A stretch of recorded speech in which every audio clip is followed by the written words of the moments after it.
Good afternoon, good evening, and good morning to those tuning in to Kadena Campfire Community Call number 18. We've got a good one for you today featuring John Wiegley, the CTO of Kadena. John, welcome to the stream. Thank you, Tyler, and welcome to everyone who's here. Awesome. So, as usual, we'll go through a very brief introduction, jump into some updates, and then we'll go right into the live Q&A.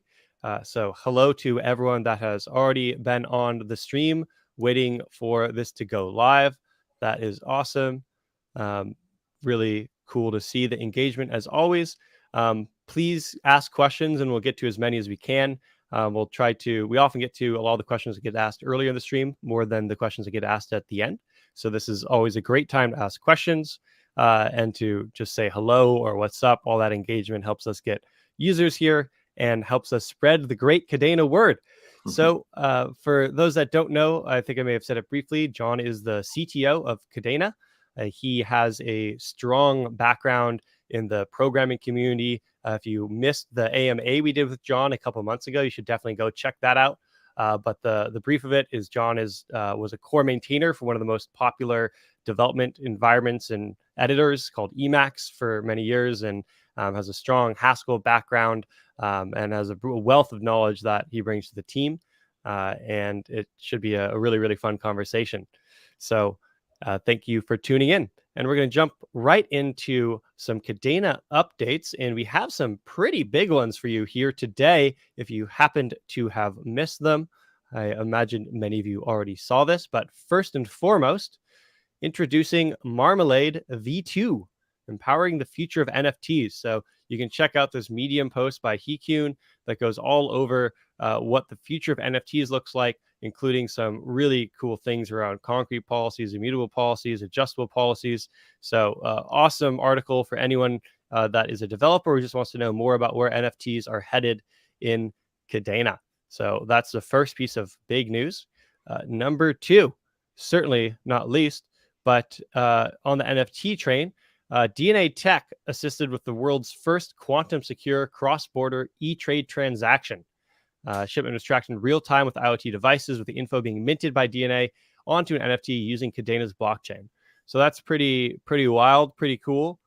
If you definitely want to learn more, you can check out this tweet and look at the PR Newswire link. Let's see here. What else do we got in terms of updates? I think we have at least one or two more. That's right. From Medium, as again, we have the Kadena Tech Bulletin. So that's pretty great. The 4th edition, going over the latest happenings in the tech world. Of course, Marmalade V2 had its own blog post, but we have a new release of Chainweb, some future iterations on coin and fungible contracts, the Pact update, Marmalade V2, as we discussed, and then the Builders Call is also coming up shortly. We have finally the link, I think, will be posted here again below for anyone that wants to join the Builders Call. But anyone that wants to talk about Kadena JS Roundup, Kadena Builder Call, should definitely check out the link and sign up for all builders. Great chance to interact with folks on the engineering team and beyond. And oh, look at that. We got the link right there. So without further ado, we will jump into our questions. So we have a few questions that were asked on Discord that I already have ready. And then, of course, we'll be taking live questions on the stream as well. So first of all, maybe I'll take this question from K Rye 1980 first. John, what makes you bullish about Kadena? Well, I'm bullish about Kadena really for two reasons. One is that it's really become clear to me that the proof of work foundation we have is just the right amount of simplicity combined with excellent security and a natural tendency towards decentralization. I think all of those fit together real well, and the way that Kadena has been constructed makes the actual energy costs per transaction something that we can scale based on the number of chains that we have. But I think the most exciting part about it is really the Pact language. And I see Pact in the future as becoming something akin to a crypto enablement language. There are lots and lots of features of advanced cryptography. ZK is one of them, for example. signing, hashing, all of these capabilities that are often a little bit tricky to get integrated into your own applications using the libraries that are out there. I think that by using Pact and incorporating Pact into people's development workflow, it's going to enable them to use these really advanced crypto technologies without having to have a deep scientific understanding of how they operate. So it's this combination of a blockchain as a foundational platform for the programming, but Pact as an environment and a programming model that really makes more capabilities accessible to programmers. Right on. We like to say sometimes that people often come to Kadena for Chainweb for the scalability. Then they learn about Pact and the smart contract programming capabilities, and they stay for Pact. Right. We got another one from KRI 1980. Will dApps be able to scale multi-chain? So I'm not entirely sure whether this multi-chain means chains within Chainweb or if it's thinking about chains like multiple blockchains. So I'm just going to talk about it as if they're asking about multiple chains within Chainweb. And dApps today, they can scale if they program in cross-chain transactions between chains. This is something that is left to the engineer to work on, the programmer. At the moment, we do not have like a transparent multi-chain paradigm that puts that behind an API. Part of the reason for that is not that it's not something we haven't talked about. It's that how you do that has certain trade-offs, either latency or throughput speed. And we want the developer building the application to be able to decide where those trade-offs should be, rather than Kadena making a sort of one-size-fits-all decision for everybody. So multi-chains within Chainweb are totally accessible to all applications. You could use them how you see fit, but it's something you need to decide how you're going to apply them in your application. Yep, that makes a lot of sense. So it's application specific, how you go from one chain to the other, how you scale. Are you doing an IDO where you can very sort of trivially parallelize everything across them? Are you doing something more complicated like liquidity providing, where you put one asset on one side, another asset on the other side, where now it's a little bit more complex? Different products have different implementation details, but future is bright if you need to scale. And speaking of scaling, we have a couple layer 2 questions that were asked. So I think the first one I'll go for is this one from layer 1 Hunter. Will L2s be the secret sauce that knits the multi-chain architecture of Kadena together? So again, thinking that multi-chain here means chains within Chainweb, L2s are not necessary for that. We have a native feature in the Pact language. The linguistic construct in Pact is called defpact. So if you look for defpact in the reference manual, you will find it. Defpacts are a really elegant programming strategy for starting a transaction on one chain, completing the transaction on another chain. And this is then the bridge between the two chains. But it's the Pact is giving you a way to express that in the language without having to say, for example, really low-level details about this cross-chain transaction. So L2s give us different degrees of freedom. That's kind of almost a whole different discussion. But for multi-chain today, you only need the features that are already provided to you by Pact with this defpact feature. Right on, right on. So I think it's, again, contextual on the application, but you can certainly bridge these multi-chains without L2s. People do it today. But the L2s add some additional capabilities. Speaking of additional capabilities, one question that Kbrick brings up is, what transaction per second is achievable with layer 2 on Kadena chains? This is a great question. So one of our engineers right now, Edmund, who is the technical lead on the Chainweb project, he's been specifically doing analysis to find out what kind of TPS rates we might be able to get from an L2 built using Chainweb. And the other day, I saw some promising numbers. It's significantly more than what the current L1 chain is, but we're just beginning now to see what those numbers could become, because the number of nodes that you run in an L2 is going to be different from what you run in an L1. The interaction, the way that mining interacts with the progress of the chain in an L2 is also very different. You don't need necessarily the type of decentralization that you're looking for now in an L1. So it kind of depends a little bit on how the L2 is going to operate. If the L2 is going to operate in a more private, centralized way, So it's some service provided by a company that people trust. They'll be able to crank up the TPS rate by scaling down on the decentralization features. But that does not remove the ability to build an L2 that has those same L2, same decentralization features as an L1. And then that's going to change the TPS. So you're going to get faster TPS the more you can isolate down to being kind of like a single node running a chain web on it, as opposed to something that's going to be more approximate to an L1 that's going to lower the TPS rate. So the TPS numbers we saw today, the other day I saw 285, for example, on the DevNet L2 that we're running right now. But that's just early day numbers. We have not yet begun the aggressive tuning with just TPS in mind. We've also been working on other aspects of L2 to make sure all the pieces are going to fit together by the time that we have it. So again, like, it's the usual programming adage, build first and then optimize and tune later. So the optimizing and tuning is something that we're just now starting to get into. So any numbers I give you today, I doubt that they're going to be the final numbers we arrive at. Yeah, there's a famous Donald Knuth quote about how premature optimization is the root of all evil. All right, from #2272, will the L2 have the same security as the L1? Depends on how the L2 is built up. For as I was mentioning, if you go for a lot of decentralization, basically almost running a secondary L1, then you would probably call it a side chain rather than an L2. Then you can get similar security. Then you would need miners. Then you would need to rely on consensus. But you can do the opposite. You can scale down the L2 to have like one node running that doesn't have any high availability, no redundancy, no fallback. And then it would not have the same security as the L1. And usually why you're going to make this trade-off of wanting to reduce security is because you'll get better transparency, or sorry, not transparency. You would get better latency and throughput on the transactions going through that L2. So it's a matter of what's important. If I'm going to be doing a trading platform on an L2, I might want an L2 that has some security similar to my L1. I'm just doing trading off in this separate domain. Although with Kadena's architecture, you might just choose a different chain within ChainWeb. You don't necessarily need L2 for that.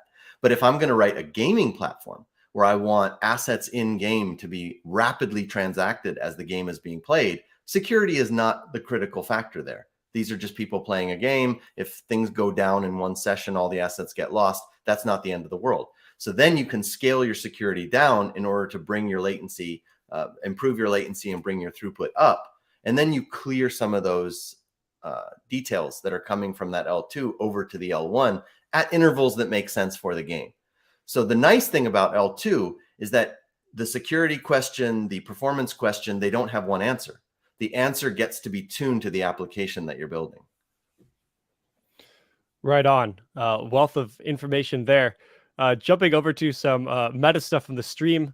Exambi, is everything okay with me? You look a bit lower energy, buddy. And then Barbaric Puma, Exambi maybe forgot to bring his coffee press with him today. I have to say, it's amazing that the stream knows me better than I know myself, because I actually do have my coffee press here, and I forgot to press it. So we're gonna press it right now. But that's amazing. I totally forgot to drink my coffee, and it's awesome that you guys picked up on that. So thank you for helping me live a better morning. That's really, really fantastic. All right, we have a couple other questions here. I see a question from George P. Why is Kadena writing a documentation app from scratch? Is it worth the valuable time instead of just coding blockchain tech and documenting it using existing solutions? So one thing to know in Kadena is that we've got a nicely sized engineering department now. It's a fair bit bigger than it was even 1 year ago. We've been hiring in new people, both on the blockchain tech side and on what we call our developer relations side. And the developer relations team, headcount wise, is about as large as the core engineering team is.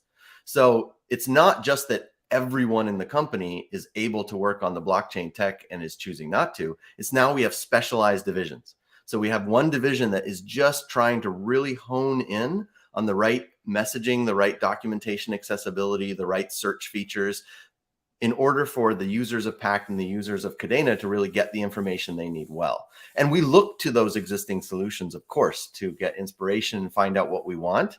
But I trust the developer relations team that they've chosen to go with this documentation app because they feel it's going to deliver the greatest value for our customers. But those individuals, they're not the ones that are necessary. If they weren't working on that, they would be working on something else, but it would still be in the developer experience sphere. The core engineers who work on the blockchain tech, mostly our Haskell engineers, they are always, every day, hard at work on that blockchain tech, I assure you. Yeah, absolutely. I think that resource allocation question is always a super interesting one. And John, it's great to hear your take on it. I think if you look at all the areas that we could be putting resources and spending time, there's so many cool things that people can do with blockchain. And of course, that's why there's opportunities for people to build companies and build platforms on top of a layer 1 or a layer 2 blockchain. And I think that when I think about at least the ecosystem perspective from the Kadena Eco hat, that ultimately, at the end of the day, you could have the best blockchain in the world, you could have the best distributed ledger in the world, the best database, the most performant, the highest security, etc. But at the end of the day, it only impacts the world if people use it, and if people use it to build things that matter. And so I think that, of course, you always want to stay ahead of the competition in terms of tech. And I know that you've been overseeing that in your purview as CTO. But additionally, it's work to get people to adopt it. And I think that's been one of the great learnings of Kadena as an org over the past couple of years has been to say, look, Kadena has always had top of industry tech. That hasn't been the issue. And of course, we're going to push the frontier and make it even better.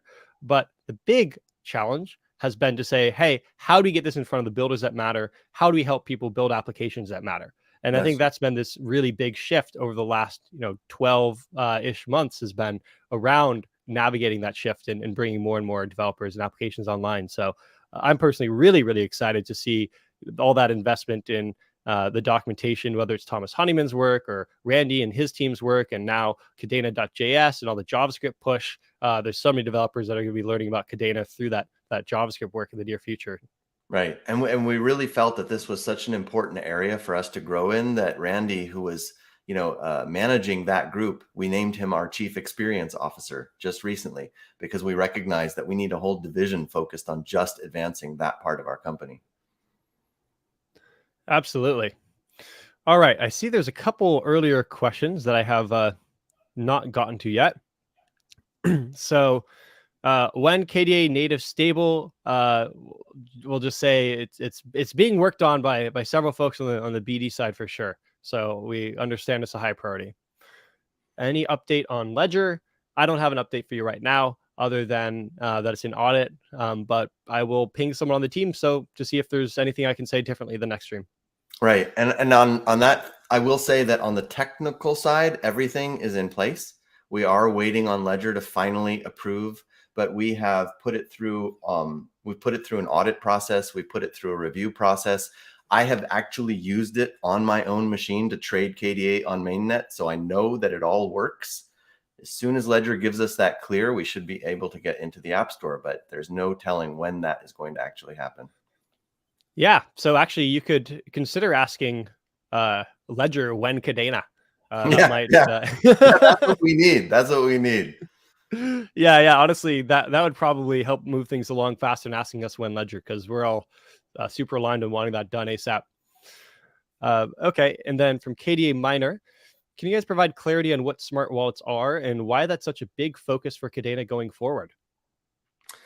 So a smart wallet, if you think of a really dumb wallet, it's just an account where you can receive tokens into it, send tokens out of it. Smart wallets add some sort of contractual intelligence around the notion of this account. So let's say I want to have an account where I can only spend up to 100 KDA a day. Like I want to have it be a rationed account. Or maybe it's an inbound where if you send me 100 KDA, I want 50 of it to go to me, 50 to go to Tyler. These sort of additional functionality that you might wrap around an account, that is what makes it a smart wallet. And the sky's the limit. There are so many different things you can think of to do with the money if you are able to wrap this intelligence around the wallet. So this is an area that we have teams at Kadena right now very much so focused on this, because it's really it's an It's a new marketplace, and I think there are a lot of things that can be done, especially through using Pact, that will make smart wallets on Kadena especially appealing. Absolutely. Of course, we have Koala Wallet here in the chat doing some amazing work, building out some genius koalas. That's great. I think I would just add that smart wallets can mean different things to different people.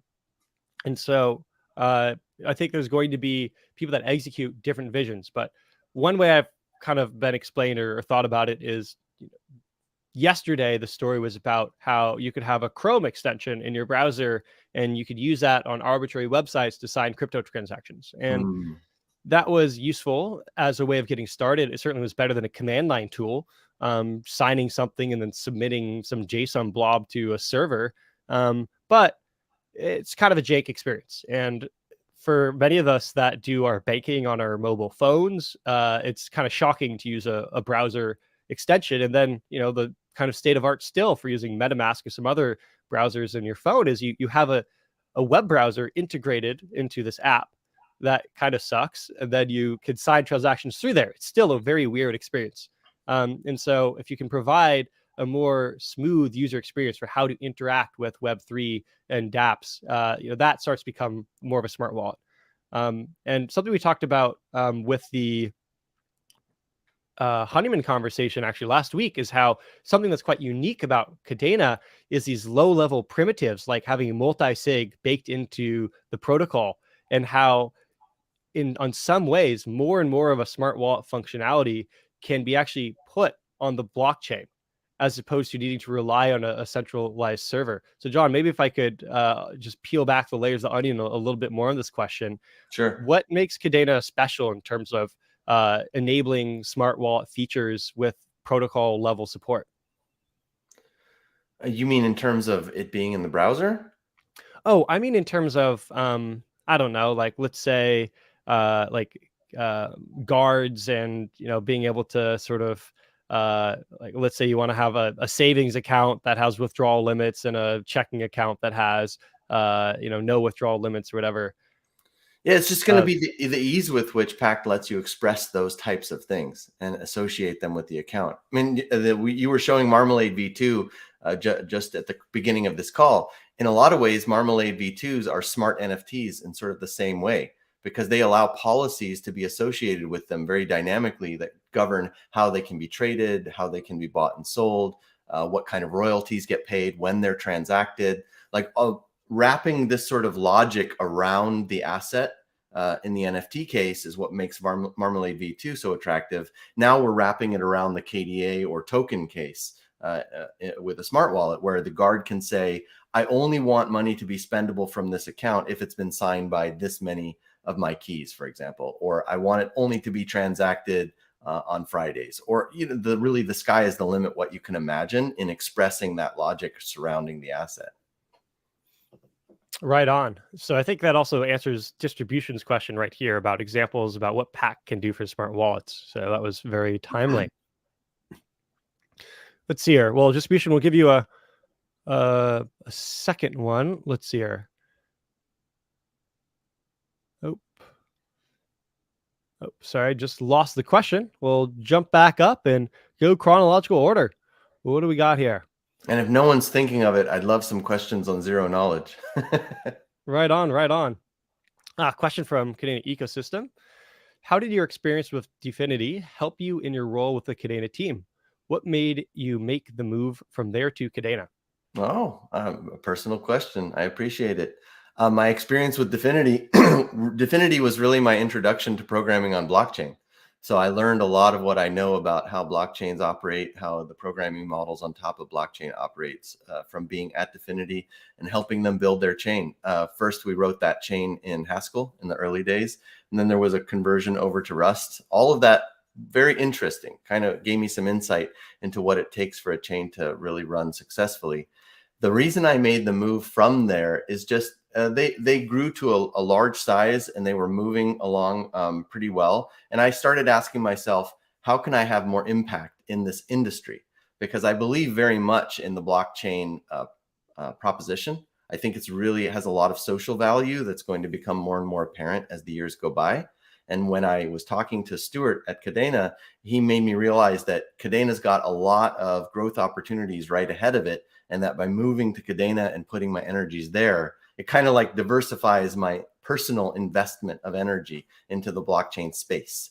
So I felt I had done what I could to help Dfinity move forward, and that now joining Kadena would be something I could do that would have more impact on the space than staying there.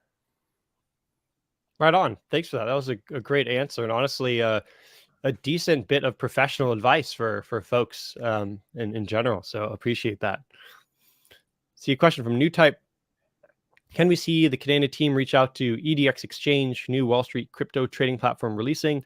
We awesome if you provided Kadena technology for settlements. Sweet. That wasn't on my radar, and now it is. So I'll pass it along to the BD team. We'll look into it, see if we can get a hold of the EDX Exchange. Love this type of input because the collective power, the intelligence of the hive mind, if you will, is always greater than any of us individually. Collectively, the community knows so much about the crypto space and that's in well more than any one person can know. So please keep up these kinds of suggestions. They're really helpful. And we listen to these types of things and take action based on them. So yeah, again, not an endorsement from EDX. I don't know them, but appreciate the thought. We'll look into it. All right. I'm scrolling through. It's just catching up a little bit. We have a lot of new questions here. Let's see here. I don't fully understand this one. John, maybe it makes a little more sense to you, but if not, we'll kind of move on. Is Chain Relay part of the new bridge tech? Why is it still listed as active? No, that doesn't really ring a bell. Yeah. So what I can say there is I know that there is activity being done in terms of both Kadena folks helping support L2 as well as external work on L2s. And I've heard at least one conversation that talked about the bridge tech. So this is, I think they're referring to the chain relay bonding program and kind of the cross-chain validation that was being done as part of that bridge. And my understanding is that there may be one or more groups that are working on sort of continuing on that code base. But again, I'm not directly involved in that project or those projects, so can't say more than that. But it's an interesting question. Why is it still listed as active? I'm guessing that's on Kadena ecosystem, but I'm not positive. So yeah, I can't answer that question. But yeah, thanks. Clearly, someone that's paying a lot of attention to this space. So thank you, distribution. Let's see here. All right. Yeah, Kadena Ireland. Awesome. Yep. George P, another OG apparently. That's some good memory recollection. All right. Sahel 2899.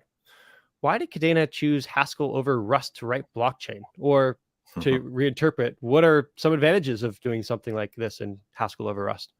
Yeah, I'll address the advantage question, because why choosing Haskell over Rust? You have to remember when Kadena was built. Rust was not the big thing that it is today.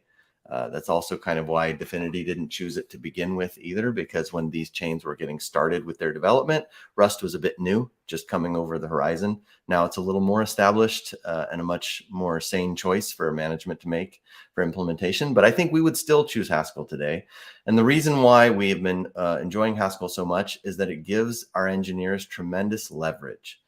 The amount of stuff we've been able to do with the number of people that we have and the complexity of the things that we've been able to accomplish with that team, it's kind of remarkable. So if you really have expertise, deep expertise, the way our people do in Haskell, there is just so much you can get done. There's so far that you can go with a language like Haskell and the paradigms that Haskell allows for. There's this hotly debated myth of the 10x programmer. And I often think that it's debated because it is contextual on what language and programming environment that you're in. If you're programming low-level CUDA kernels in C++, maybe there's a 2x or a 3x developer just based on arcane knowledge. But maybe there's less likely to be a 10x developer, because in order to write some of these more complicated primitives, you're going to have to write a couple hundred, if not thousands, lines of code. And there's just both a mechanical and cognitive overhead in terms of keeping track of all that housekeeping.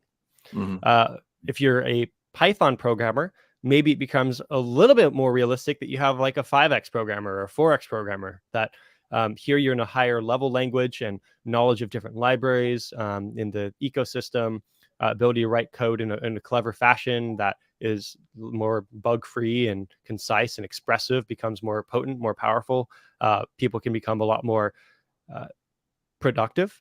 And then you have a language like Haskell, where, just in terms of, again, the coarse line of code metric, what people can do in a single line of code in Haskell might be the equivalent of, 5 lines of Python or 10 lines or 20 lines of C++. It is so expressive. It's more abstract, more complicated sometimes to reason about, just in terms of understanding this tower of abstractions that you're standing on top of. But the power that then is wielded makes me think that there truly are people that in Haskell would be 10x another developer. And that really shows in that the Haskell ecosystem. There's developers, people like John out there that have such a contribution to open source code and so much coding experience under their belt that they move a lot faster than others.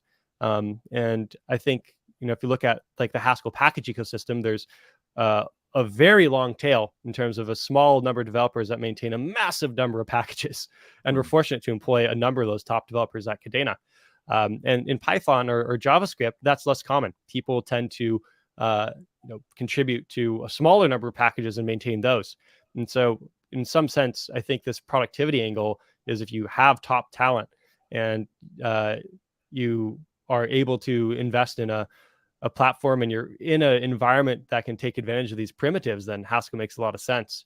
But yeah, I mean, Rust is also great. So, it's not really a flame war here, but No, not at all. I think Rust is quite a good language. It used to be the case that I would choose Haskell for all the programming where what I was doing is what mattered. And then I would use C++ where how the program does it on the hardware is what mattered.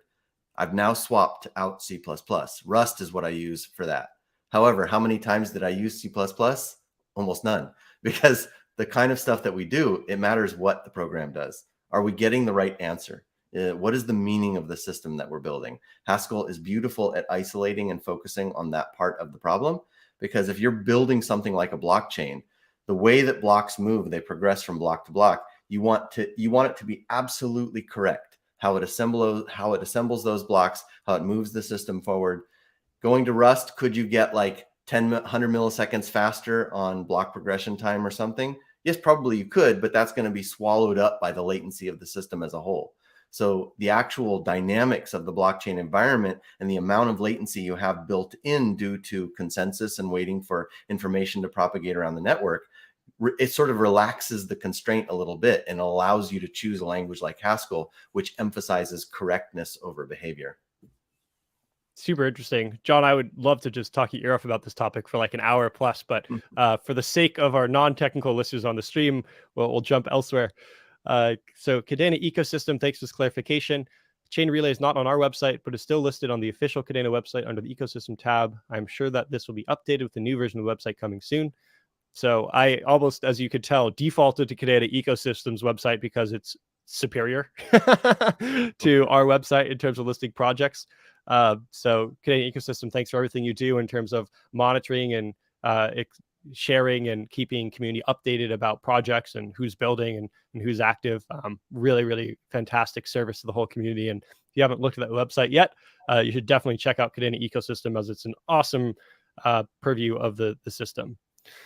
Let's see here. Cosmos has a project called Babylon that is planning bridge Bitcoin proof of work for mesh security within their IBC. It sounds a lot like Kadena's Chainweb.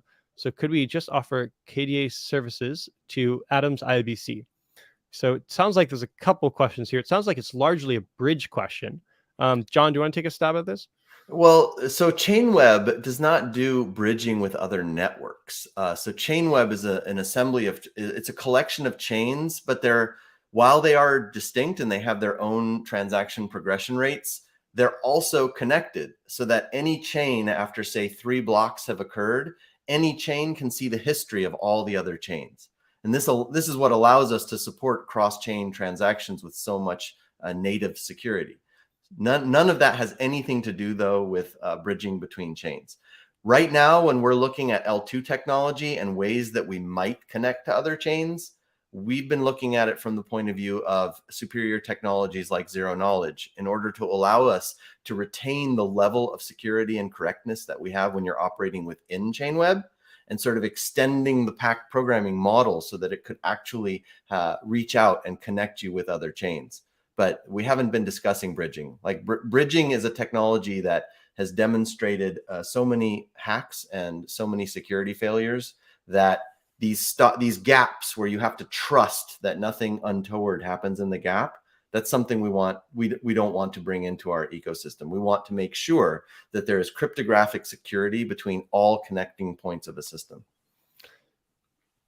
Right on. And that cryptographic security connecting all points of the system ties in nicely to the evolving layer 2 story too, where one of the big core challenges of bridges is twofold. So first of all, Pact is a very secure language, and some of the other blockchains out there, like Ethereum, are running less secure smart contract languages like Solidity that have a lot more exploit surface. Two, a lot of our core competency as an organization is writing Pact. So we're also faster and more adept at writing very high quality Pact code. And when you combine those two factors, you can see how a bridge to a layer 2 that's running Pact on another blockchain may be a safer technological approach than bridging to directly to a layer 1 that's running a different language. So I think there's actually some interesting tie-ins here between layer 2s and bridges that may evolve over time. And hopefully that gives folks additional appreciation for some of the potential evolutions here of Pact running everywhere. Sure. All right, I see a question that absolutely seems teed up, John, for a plug you gave earlier in the stream from One Hit a Quitta. Love saying that name. Is Pact the special ingredient for ZK rollups on Kadena? I am certainly hoping that it will be. In fact, not just ZK rollups, but ZK in general. Rollups are just one application of ZK. So one of the really prime technical advantages that ZK gives to any system is, imagine in the L1 environment, you have a Pact contract that you're executing, and that Pact contract runs on the L1 today and uses gas to do that computation. ZK is really the ability to lift that computation off of the L1, perform it elsewhere on your own hardware, either within a Pact L2, a standalone instance of Pact, or some other computing environment in the case of dedicated circuits that are only for certain applications like rollups. And then to take the result of that computation, bring it back to the L1 in the form of a ZK proof, so that the L1 can say, there's this computation I know you want to be executed, but with this ZK proof in hand, I already know the answer. So I don't need to run the computation. I don't need to spend the gas. So you've now saved the memory, the compute time, the gas cost. You've made the L1 more efficient by lifting this computation off and moving it aside. And with rollups, especially the value proposition there is that you have an L2 system that's processing enormous transaction volumes, like millions of transactions a day. And then you can take all of those transactions that happen through that day and just roll them all up into what the final balance results are. So, if Tyler and I transfer KDA between each other 1 billion times, but we end up with the same balance, that should be a zero net sum. And the L1 should be able to just say, nothing special happened. So the roll up compresses all of those transactions, gets the final result, and then sends the final result to the L1 to say, just update the balances with respect to the outcome of all of that volume without having to deal with the signature verification of the millions of transactions. That's work that the L2 can do. So I think Pact, where Pact becomes the special ingredient for this, is we're looking at ways to make ZK transparent to the Pact programming model so that you can begin to incorporate ZK into your implementation of a rollup application without having to have ZK foremost in mind. You can just think about your contract, settlement, lockup, all the different parts that go into making the rollup, and then the ZK piece will be sort of brought in as an aspect of the execution environment rather than an aspect of what you're doing in the language. Beautiful. All right, I see we have some continued questions about stables from JC. Cloud, thanks for providing context. I did provide a brief answer earlier, and then I saw another question about this from Fabio Arnaboldi. So I'll chat maybe a little bit more about it because I know it's important to a lot of folks. So there's a few approaches you can take to bring a stable onto your protocol, right? So, for instance, questions about native stable. You can fund an organization to build a new stablecoin from scratch, and we tried that. We did, and it failed. And so we could try that again with a different team that had greater competency. But ultimately, bringing a new stablecoin into the ecosystem in 2023 is a tall order. So in alternate approach is you can go to someone that's built these before on other protocols and have them build one on Kadena, and that's something that's being pursued and looked at as an option. And then secondly, you can think about convincing one of the major players to bring a stable coin to a Kadena directly. So whether that's USDC or Tether or a stable coin like this, that's an approach that is perhaps the ideal situation. If you could get USDC directly on Kadena natively, I think everyone would agree that would be pretty kick-ass. So obviously working towards that direction. Then there's the intermediate path of saying wrapping a known stablecoin from another protocol and bring it onto Kadena through that route. So wrapped USDC, wrapped Tether, something like this. That depends on a bridge. And so in that sense, once you have a bridge, actually wrapping an asset becomes a lot easier and offering it that way. And so that's another very realistic path. Now, in terms of bridges, that becomes a lot easier when you have layer twos that running Pact or other ways of having Pact interop between blockchains. And so that ties in with that strategy. So I think that there's actually sort of multiple prongs being pursued in parallel in terms of bringing stables onto Kadena and native stables onto Kadena. And it's a big BD priority. And our approach is to say, look, we recognize how important this is, and you're right to ask about it. And we're pursuing multiple strategies in parallel. And hopefully we'll achieve some combination of fast and secure. There's I don't know if I'm going to call it the bring stablecoin onto Kadena trilemma, but there's definitely trade-offs of different approaches in terms of how quickly you can get something done. Launching a new project, creating a new stable from scratch, a motivated team can do that very quickly, but then there's potentially security implications. And so we're doing our best to balance these different competing needs of moving quickly, finding the right partners, and supporting the right partners. So yeah, great question. And I hope that's enough of an answer for now, but we'll try to continue providing updates as we have them.